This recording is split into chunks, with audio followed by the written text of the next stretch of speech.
रामपुर की गलियों में सुबह के ठीक 9 बजे थे। गली नंबर 5 में हल्की धूप छनकर घरों की छतों पर फैल रही थी। तभी गली के कोने से तली हुई कचौड़ियों की ऐसी गर्मा गर्म खुशबू आई कि पूरा मोहल्ला जाग उठा। मोहल्ले में रहने वाली शांति देवी ने अपने घर की खिड़की खोलते हुए कहा, अरे ये खुशबू किसकी है? तभी उसकी नजर सामने फुटपाथ पर एक नई दुकान सजी थी, जहाँ एक बड़ी कढ़ाई में तेल खौल रहा था और उसमें कचौड़ियां तैर रही थी। साथ ही उसके हाथ बड़ी तेजी से चल रहे थे। आटा बेलना, मसाला भरना, चौड़ी डालना, जैसे वो कोई मशीन और झटझट हर काम कर रही हो। उसके पास ही उसकी माँ विमला गली के पास खड़ी थी, जो कि ग्राहकों के आने का इंतजार कर रही थी। आइए आइए, गर्मा गर्म कचौड़ियां खाइए, आइए 40 की दो, 40 की दो, एक बार खाओगे बार बार आओगे। मोहल्ले में नई कचौड़ी वाली को देखकर अब लोग अपने घरों से बाहर निकल कर आने लगे। लगता कोई नया कचौड़ी वाला आया है। अरे आया नहीं है बल्कि आई है। चलो चलकर कचौड़ियाँ खाकर देखते हैं आखिर कैसी बनी है। हाँ जरूर, चलो भाई चलो। अब वो माधुरी के पास जाते हैं। एक प्लेट लगा दीजिए, लेकिन स्वाद तो बढ़िया होगा ना, कहीं हमारे पैसे बर्बाद तो नहीं होंगे। अरे साहब, अगर आपको पसंद नहीं आई ना तो आप पैसे भी मत देना, बस अब इससे आगे क्या कहूँ। अच्छा ये बात है, तो लगा दीजिए एक प्लेट। अब वो एक प्लेट उन्हें लगा देती है। फिर और भी ग्राहक उसके पास आने लगे, लेकिन धीरे धीरे जैसे जैसे लोग कचौड़ी खाने आए, एक बात सबको समझ आने लगी कि माधुरी जितनी स्वादिष्ट कचौड़ियां बनाती थी, उतनी ही लालची भी थी। वो रोज की तरह अब उस मोहल्ले में आकर कचौड़ियां बेचने लगी। एक रोज उसी मोहल्ले में रहने वाली उर्मिला उसके पास आई। बहन जी, 2 कचौड़ियां और थोड़ी सी सब्जी दे देना। जरूर दीदी, 2 कचौड़ियां 40 रुपए, सब्जी अलग से 20 रुपए, पूरे 60 रुपए हो गए। ये सुनकर उर्मिला चौंक गई। क्या इतना ज्यादा? लेकिन पूरे मोहल्ले में तो 2 कचौड़ियां 20 की मिलती हैं। माधुरी ने बिना शर्माए कहा, हाँ तो वहीं से ले लीजिए, मेरी कचौड़ियां खास है, महंगी तो होंगी। ऐसी कचौड़ियां ना पूरे मोहल्ले में क्या पूरे शहर में नहीं मिलेंगी। अब लेना है तो लो, नहीं तो कोई जबरदस्ती नहीं है। अब उर्मिला ने बड़बड़ाते हुए पैसे दिए और चली गई। फिर विमला माधुरी से बोली, इतना ज्यादा वसूल रही हो बेटी, लोग बुरा मानेंगे। माँ, यही मौका है पैसे कमाने का, गली में और कोई कचौड़ी वाला तो है नहीं, तो दाम तो मैं ही तय करूंगी ना। दुनिया को स्वाद चाहिए और मैं दे रही हूँ। अब मैंने थोड़े ज्यादा पैसे मांग लिए तो क्या बुरा किया? ये सुनकर विमला चुप हो गई। इसके बाद और भी ग्राहक उसके पास आए, लेकिन दाम सुनकर चौंकने के बाद भी लोग उसके पास आए। फिर भी स्वाद ऐसा था कि लोग बोलते चिल्लाते हुए भी खरीदते रहे। और ये सब देख तो माधुरी का लालच और भी बढ़ता गया। अब अगले कुछ दिनों में माधुरी की दुकान चल निकली। उसके पास भीड़ लगी रहती थी। उसने अब ग्राहकों की मजबूरी का फायदा उठाना शुरू कर दिया। माँ, अब देखना, जैसे मैंने सब्जी के दाम अलग से वसूलने शुरू किए ना, ऐसे आज से चटनी के दाम भी अलग से वसूलूंगी। क्या? लेकिन ऐसे तो तेरे ग्राहक कम होते जाएंगे। अरे कुछ कम नहीं होंगे, अब इन्हें लत लग गई है मेरी इन कचौड़ियों की। अब जैसे ही ग्राहक आए तब, बहन जी आज से चटनी के दाम अलग होंगे। हैं? लेकिन वो क्यों? क्योंकि मेरी चटनी में खास मसाला है, 5 रुपए एक छोटी कटोरी। और तो और अगर किसी ने थोड़ा ज्यादा मसाला मांगा तो उसके भी दाम अलग होंगे। अरे ये क्या बात है, अब क्या हर चीज का दाम अलग से वसूलोगी? हाँ तो अपनी मेहनत की तो मांग रही हूँ। अब धीरे धीरे मोहल्ले में उसका नया नाम पड़ गया। लोग उसे लालची कचौड़ी वाली के नाम से बुलाने लगे। ये माधुरी के तो कुछ ज्यादा ही भाव बढ़ गए। उसके ग्राहक क्या बढ़ गए, उसने तो हर चीज के दाम बढ़ा दिए। ये क्या बात हुई भला? बिल्कुल सही कहा, लालची कचौड़ी वाली कहीं की।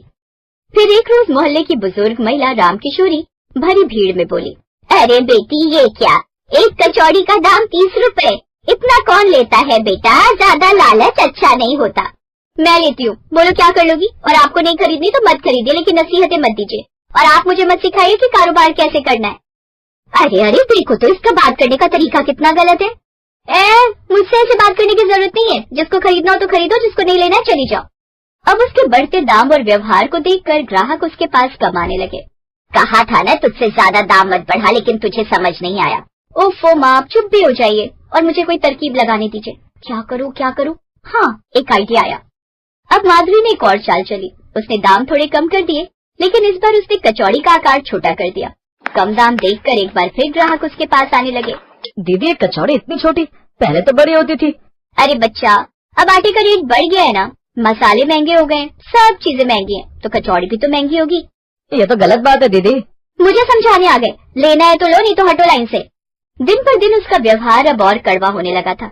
ग्राहक आते तो स्वाद के लिए थे, लेकिन जाते गुस्से में थे। और फिर एक दिन शाम को 10-12 औरतें पार्क में इकट्ठी हुई। अब बहुत हो गया, माधुरी ने लालच की हद कर दी। हाँ, बहुत चालाक है, कैसे न कैसे करके अपना लालची बढ़ाती जाती है। मैं तो कहती हूँ क्यों ना हम मोहल्ले में कचौड़ी बनाना शुरू करें। हर घर में हाथ कुशल है, छोटी सी दुकान बना लेंगे, दाम भी ठीक रखेंगे। वैसे भी सभी मुझे बोलते हैं कि मेरी कचौड़ी बाजार की कचौड़ी से कम नहीं होता। आइडिया तो अच्छा है। फिर सभी एक दूसरे को देखकर मुस्कुराई। फिर अगले ही दिन माधुरी की दुकान खुलने से पहले ही उसके सामने एक साफ सुथरी मेज लगी। माधुरी जैसे तमतमा गई। ये क्या मजाक है? मेरी दुकान के सामने दुकान लगाओगी तुम लोग? क्यों नहीं, ये फुटपाथ सबका है और हमारी कचौड़ियां भी सबकी पहुंच में है। माधुरी, हम स्वाद भी देंगे और सम्मान भी। तुम दोनों देना बंद कर चुकी थी। ये सुनकर माधुरी गुस्सा हो गई। अब एक एक कर ग्राहक उनकी ओर आने लगे। भीड़ सीधे महिला समिति की तरफ चली गई। एक आदमी बोला, लालची कचौड़ी वाले के यहाँ नहीं जाना, ये तो किसी को पानी भी पैसे लेकर देती है। अरे यहाँ बढ़िया कचौड़ियाँ मिल रही है इधर। अब एक एक कर सभी ग्राहक जाने लगे। माधुरी की दुकान बिल्कुल खाली हो गई। अगले 2 दिन माधुरी की दुकान पर एक भी ग्राहक नहीं आया। इन मोहल्ले वालों को तो बस मुफ्त चाहिए, मेरी कदर ही नहीं। बेटी, कीमत ज्यादा लेने से दुकान नहीं चलती, दिल भी बड़ा होना चाहिए। माँ आप हमेशा मेरे खिलाफ बोलती हैं। मैं मेहनत करती हूँ और लोग चाहते हैं कि मैं घाटा उठाऊं। ऐसे 2 दिन बीत गए। तीसरे दिन माधुरी ने देखा उसकी दुकान की कढ़ाई में तेल ठंडा पड़ा था। मेज पर एक भी ग्राहक नहीं। मोहल्ला महिला समिति की दुकान पर सुबह से लाइन लगी थी। उसने पहली बार अपने आसपास खालीपन महसूस किया। वो सोच में पड़ गई, क्या वाकई में गलत थी? क्या मैं बहुत लालची हो गई थी? उसी समय उर्मिला वहां से गुजरी। माधुरी ने झिझकते हुए कहा, दादी एक बात पूछूं, क्या मैं सच में इतनी बुरी बन गई हूँ? बुरी नहीं माधुरी, बस लालच ने तेरा स्वाद छीन लिया था।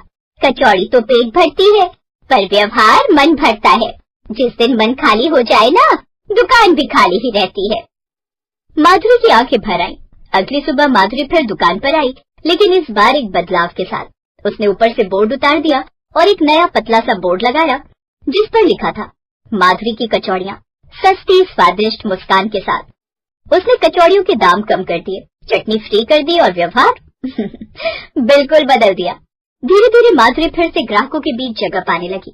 अब वो हर ग्राहक को सम्मान देती, मुस्कान देती और दाम ऐसे रखती कि हर घर खा सके।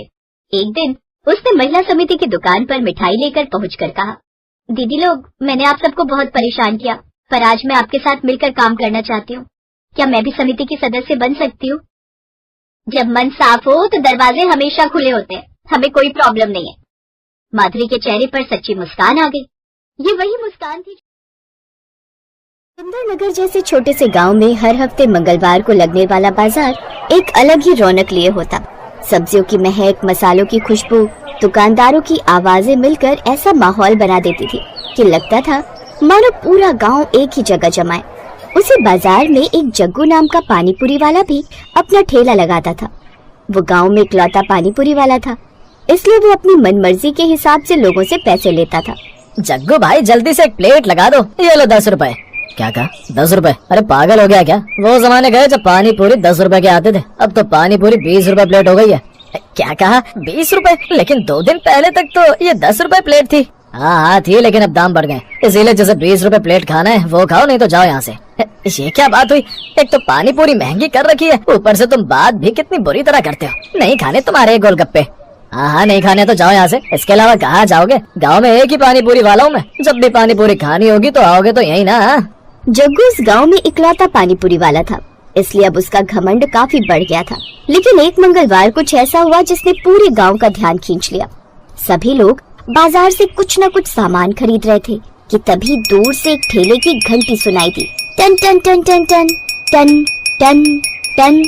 साथ ही एक मीठी खनकदार आवाज के साथ बोलता है, आओ आओ, शहर जैसा स्वाद गांव में पहली बार, सिर्फ 2 रुपए में पानी पूरी खाओ। ये सुनकर कुछ ग्राहकों के कान खड़े हो गए। क्या कहा? पानी पूरी सिर्फ 2 रुपए में? इतना सस्ता? हाँ भाग्यवान, लगता है कोई नया पानी पूरी वाला आया है। 2 रुपया? अरे ये तो लूट है, लूट। इतना सस्ता? काकी हम पहले चखेंगे। भैया तुम सच कह रहे हो क्या? हाँ बहन, सिर्फ 2 रुपए, और उससे भी बड़ी बात, पहली पानी पूरी हर एक के लिए फ्री, जो चाहे चख लो। बस फिर क्या था, भीड़ दुगनी हो गई। भैया जल्दी जल्दी देना, पहले हमें दीजिए। हाँ हाँ सबको मिलेगा, आप बस लाइन लगा लीजिए। सभी गांव वाले लाइन में लग गए और एक एक फ्री गोलगप्पे खाने का इंतजाम करने लगे। अभिषेक ने बिजली की जैसी तेजी से पानीपुरी बनाकर सबको पकड़ा दी। फिर जैसे ही गुड्डन ने मुंह में डाला, आंखें फैलाकर कहा, अरे वाह, ये तो शहर वाला टेस्ट है। हमका भी दे दो बेटा, इतना सस्ता और इतना स्वाद। हाँ हाँ अम्मा तुम भी लो।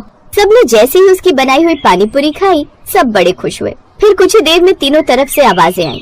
हमको दे दो भैया, हमको तीखा वाला दीजिएगा। हमका मीठा। फिर एक एक कर सभी ग्राहक उसके पास आने लगे और अब कुछ ही देर में उसके पास भीड़ लग गई। अभिषेक अब उसी गांव में अपनी पत्नी शीतल के साथ नदी किनारे एक झोपड़ी बनाकर रहने लगा और पानी पूरी बनाकर बेचने लगा। अभिषेक और शीतल दोनों का स्वभाव अच्छा था, इसलिए गांव वालों ने उन्हें जल्द ही अपना लिया। शीतल बहू ये ले, मैंने दही भल्ले बनाए थे, सोचा तुम्हें भी देती चलो। जी आपका बहुत बहुत शुक्रिया काकी। सच कहूँ तो तुम दोनों को देखकर लगता ही नहीं कि तुम दोनों नए नए इस गांव में आए हो। ऐसा लगता है जैसे कई सालों से इसी गांव में रहते हो। काकी सच कहूँ तो मैंने अपनी माँ को बचपन से नहीं देखा। मेरे जन्म लेते ही उनका देहांत हो गया, लेकिन आपको देखकर लगता है कि वो जैसे आपकी जैसी ही रही होंगी। तभी अभिषेक भी ठेला लेकर आ गया। क्या बात है, आज तो काकी भी यही है। हाँ, तेरे हाथ की बनी पानी पूरी खाने आई थी। आज तो काकी सब पानी पूरी बिक गई, लेकिन सुबह जब मैं पानी पूरी बनाऊंगा ना तो सबसे पहले आपको आपके घर पर देकर आऊंगा। अभिषेक ने कुछ ही दिनों में गांव वालों के मन में न सिर्फ अपनी सस्ती पानी पूरी से बल्कि अपने स्वभाव से भी जगह बना ली थी। लेकिन जब से वो इस गांव में आए थे तब से जग्गू को काफी नुकसान होने लगा था। उसकी दुकान पर अब एक भी ग्राहक नहीं था। ये कौन आ गया मेरे धंधे में टांग अड़ाने? 2 रुपए में पानी पूरी, ये तो सरासर घाटे का सौदा है। आज इसे नहीं रोका तो कल मेरा ठेला उठ जाएगा। वो लाठी उठाए अभिषेक के ठेले की ओर बढ़ा और ठेले के सामने आकर दहाड़ा। ओ शहर वाले, गांव में नया धंधा शुरू करने आया क्या? तू यहाँ आकर मेरा धंधा खराब करने आया क्या? जी मैं बस अच्छी और सस्ती पानी पूरी खिलाना चाहता हूँ। अच्छी और सस्ती, इतनी कम कीमत? तू हमारा काम बिगाड़ने आया है। जग्गू को इतने गुस्से में देखकर सबको लगा कि जग्गू अब बड़ा बवाल करेगा। मैं किसी का नुकसान नहीं करना चाहता, बस लोग खुश हों इसीलिए आया हूँ। और ये 2 रुपए का राज क्या है? कहीं घटिया और बासी सामान तो नहीं खिला रहा गाँव वालों को? जी आप चाहे तो खुद चक्कर देख लें। तभी भीड़ से आवाजें उठी। हाँ हाँ जग्गू चाचा चखो, अपने आप पता चल जाएगा आपको। फिर जग्गू ने अनमने ढंग से पानी पूरी उठाई, चखी और कुछ क्षण बाद उसकी आंखें चौड़ी हो गई। है तो ये सचमुच बढ़िया। अब पता लग गया तुम्हें? चलो अब निकलो यहाँ से। और हाँ, अब से अपने 20 रुपए की पानी पूरी खुद ही बैठकर बनाना और खाना। ए जग्गू बैठ यहाँ से। अभिषेक भैया 20 पानी पूरी बना दो, आज हम पार्टी करेंगे। एकदम तीखा बना दो कि आंसू आ जाए। बेटा तुम ठीक तो हो? बहुत थक गए क्या? नहीं नहीं काका, बस मौसम गर्म है शायद इसीलिए। लेकिन बात कुछ और थी जिसे गांव वाले नहीं जानते थे। अभिषेक खामोश रहता है। भीड़ थोड़ी कम हुई तो मनोहर काका ने धीरे से अभिषेक से पूछा, बेटा ये इतना सस्ता कैसे बेच रहा है? तेरा तो घाटा हो जाएगा। घाटा? हाँ हो रहा है, लेकिन क्या? अभिषेक कुछ बोलने ही वाला था कि पीछे से तेज आवाज आई, अरे पानी पूरी वाले भैया 10 और बनाओ। फिर वो बात अधूरी रह गई और कुछ देर बाद वो घर आ गया। ये लड़का ऐसा क्यों कर रहा है? आखिर बात क्या है? ये इतनी सस्ती पानी पूरी कब तक बेचेगा? तभी उसके मन में एक शंका उठी, कहीं ये भी उसी शहर वाली कंपनी का एजेंट तो नहीं जो गांव में आकर दुकानदारों को डुबो देती है? उसे लगा कि अभिषेक उसे बर्बाद करने आया है। वो तुरंत उठकर अपने 2 आदमियों के साथ अभिषेक के ठेले के पास गया। सुन, मैं आखिरी बार बोल रहा हूँ, ये ठेला समेट और मेरे गाँव से निकल जा। लेकिन भीड़ ने अभिषेक का ही साथ दिया। ए जग्गू, तू फिर आ गया अभिषेक को धमकाने। भला इंसान देखकर तू उसे बार बार धमकाने चलाता है। फिर अभिषेक ने गहरी सांस ली और बोला, फिक्र मत करो, आज नहीं कल मैं खुद ही चला जाऊंगा जग्गू जी। क्यों भैया क्या हुआ? आज शाम होने दो, सब बता दूंगा। अब तो बता बेटा, तो इतना सस्ता क्यों बेच रहा है? मैं शहर में एक बड़ी पानी पूरी की दुकान में काम करता था। मालिक बहुत लालची था, बासी सामग्री की पानी पूरी बनाकर खिलाता था लोगों को। मैं हमेशा कहता था कि गरीबों को भी अच्छा खाना मिलना चाहिए, लेकिन उसने मेरी एक न सुनी। फिर एक दिन मैंने बासी आलू की वजह से एक बच्चे को बीमार होते देखा। उस दिन मैंने कसम खाई कि जब तक जिंदा हूँ गरीबों को सस्ता और अच्छी पानी पूरी बनाकर खिलाऊंगा और गलत कभी नहीं खिलाऊंगा। लेकिन अचानक एक दिन मालिक ने मुझे नौकरी से निकाल दिया। मेरी जेब में सिर्फ इतने ही पैसे थे कि मैं एक छोटा सा ठेला खरीद सकूं और कुछ दिन गांव-गांव घूमकर पानी पूरी बेच सकूं। मैं घाटे में हूँ, लेकिन लोगों की मुस्कान ही मेरे लिए कमाई है। भैया तुम मत जाना, तुम यहाँ रहो। भैया तुम मत जाना, तुम रहो यहाँ। क्यों ना हम सब मिलकर इसकी मदद करें? मुझे माफ कर दो, मैं लालच में अंधा हो गया था। आज तेरी कहानी सुनकर समझ आया अच्छा इंसान क्या होता है। ये मेरी तरफ से मदद। तो यही ठेला लगा, मैं भी सीखूंगा कि ग्राहक का दिल कैसे जीता जाता है। अभिषेक की आंखें भर आईं। बाजार में 2 पानीपुरी वाले थे, लेकिन अब उनमें दुश्मनी नहीं थी, बल्कि दोनों मिलकर काम करने लगे। धीरे धीरे उनकी सस्ती पानीपुरी खाने के लिए आसपास के और भी लोग आने लगे। उनका काम अब बहुत अच्छा चलने लगा था। फिर एक दिन शहर से वही पुराना मालिक गांव पहुंचा। उसने अभिषेक का ठेला देखा और ताना मारा, देखा अभिषेक, सड़कों पर ठेला चलाना पड़ा, मेरे पास लौट आओ, नौकरी दे दूंगा। उसकी जरूरत नहीं है। हमारा अभिषेक अब बहुत अच्छी कमाई कर रहा है और हम सब उसे बहुत प्यार करते हैं। वो अब यहाँ से कहीं नहीं जाएगा। हाँ और ये अब किसी के आगे नहीं झुकेगा। अब हम सब इसके साथ हैं। अब जाते हो या एक लगाऊं? अब मालिक गुस्से में वापस लौट गया। आप सबने मुझे सिर्फ सहारा नहीं दिया, मुझे जीने का मकसद दिया है। ऐसे ही समय बीता और अब उसके पास काफी भीड़ बढ़ गई और कुछ समय बाद उसने उसी गांव में अपना एक बड़ा सा पक्का घर बना लिया, जिसमें वो शीतल के साथ खुशी खुशी रहने लगा।